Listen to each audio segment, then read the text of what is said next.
Яагаад хүүхдийн зан явар биднийг уур суулдаг вэ? 2-3 наснда хүүхэд хөгжихийн өсрэлтэд ордог. Өчигдөрхөн тэр хөөртөм зөөсөн туусаа шиг байсан бол өнөөдөр та түүнийг танихгүй мэд. Хэрэгшбэн бүх авахгүй, бүхнийг өөрийнхөөрөө хийдэг. Ийм өөрчлөлтүүд эцэл эхчүүдийг исвчсэн майлгдаг, байнгын маргаанд тусцаст нь ядаргаатай босгодог. Ийм нөхцөлд өөртөө болсон хүүхдтэй энэ хүнд үеийг хэрхэн хүмүүжсэх вэ? Тавсамын хэлбэрээр хүүхдтэй өөр бүх имплант барих боломж олгоорой. Түүнд асууж тэр үргэлж үгүй гэж хариулах тавсам самс босгоорой. Хүүхдүүдэд утгаараа тийм гэж хариулах ёстой асуултууд их таашааддаг.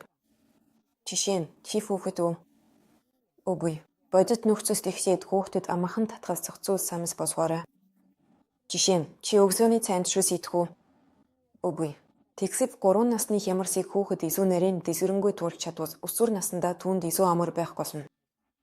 Тэр хоёр хямрас хоорондоо маш төстэй гэж тооцогддог. 3 насны хямрас бол өсвөр наснд дахин давтагдах зүйлсийн нэгэн төсийн дэвтгэх юм.